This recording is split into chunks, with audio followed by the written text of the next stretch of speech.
अर्जदाराने याचिकेसोबत नकाशा जोडलेला नाही, त्यामुळे मालमत्ता ओळखता येत नाही.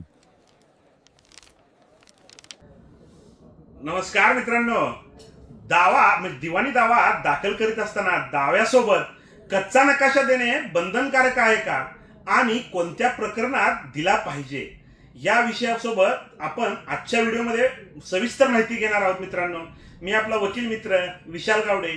चला तर मग कायद्याचं म्हणजेच तुमच्या फायद्याचं बोलूया.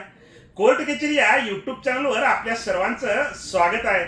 आपण आजच्या या व्हिडिओमध्ये पाहणार आहोत की दाव्यासोबत कच्चा नकाशा देणे म्हणजे कच्चा नकाशा काय हे आपण पाहूया अगोदर. की कच्चा नकाशा म्हणजे एखादा आपण जर दिवाणी दावा दाखल करीत असेल, दिवाणी दावा दाखल करीत असताना जो आपण पेन्सिलनी पेननी स्वतः तयार केलेला जो नकाशा आहे त्याला कच्चा नकाशा असं म्हटलं जातं. आणि तो कच्चा नकाशा दाव्यासोबत देणे बंधनकारक आहे का अथवा कोणत्या प्रकरणामध्ये दिला पाहिजे. तर दाव्यासोबत देणं बंधनकारक नाही आणि कोणत्या दाव्यात आपण दाखल केलं पाहिजे याच्याबाबत आपण सविस्तर माहिती या व्हिडिओच्या माध्यमातून घेऊ.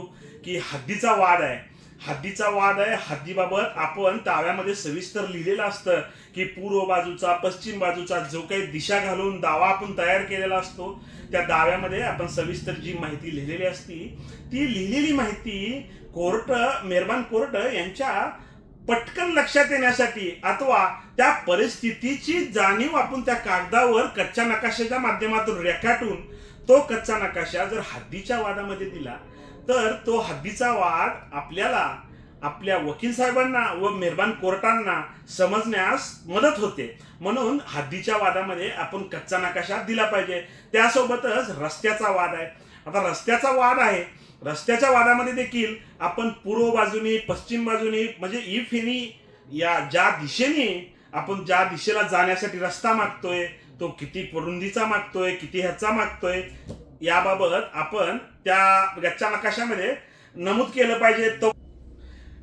पाहिजे. आणि म्हणजे त्या जो आपण माननीय तहसीलदार साहेब यांच्याकडे जो रस्ता मागणी अर्ज करतो, नवीन रस्ता असतो, अडवलेला रस्ता खुला करून मागत असतो, या गोष्टी करत असताना जर आपण त्यासोबत कच्चा नकाशा जोडला तर त्या कच्चा नकाशाचा त्यांना ती केस समजून घेण्यास मदत होते. म्हणून रस्त्याच्या वादामध्ये देखील आपण कच्चा नकाशा दिला पाहिजे.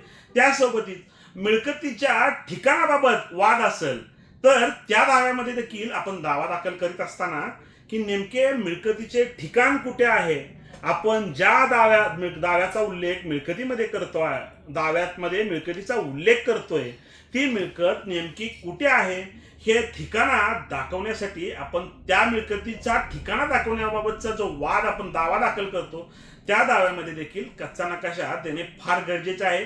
जेणेकरून ती केस आणि त्या जे काही केस संबंधित लोक आहेत त्या लोकांना हे लवकरात लवकर समजतं. तर मित्रांनो, आपण आजच्या व्हिडिओमध्ये अशा प्रकारची माहिती पाहिली की दाव्यासोबत कच्चा नकाशा देणे गरजेचे आहे का आणि कोणत्या त्याचं उत्तर सांगितलं की कच्चा नकाशा देणे हे गरजेचं नाही, परंतु जे आपण सांगितलं हद्दीचा वाद, रस्त्याचा वाद किंवा मिळकतीच्या ठिकाणाचा वाद या केसेसमध्ये आपण कच्चा नकाशा स्वतःहून दिला पाहिजे. जेणेकरून चालणारी केस आपल्यासाठी सोपी होईल, समजण्यासाठी सोपी होईल आणि मेहरबान कोर्टांना निकाल देण्यासाठी, केस समजण्यासाठी त्या गोष्टीचा आपल्याला फायदा होईल. म्हणून कच्चा नकाशा हा या सदर दाव्यामध्ये दाखल करावा. अशाच प्रकारची नवनवीन कायदेविषयक माहिती जाणून घेण्यासाठी अद्याप तुम्ही जर आमच्या कोर्ट कचेरी या युट्यूब चॅनलला सबस्क्राईब केलं नसेल तर सबस्क्राईब जरूर करा. त्यासोबतच कोर्ट कचेरी ऑफिशियल इंस्टाग्राम व कोर्ट कचेरी ऑफिशियल फेसबुक पेजला फॉलो जरूर करा. धन्यवाद.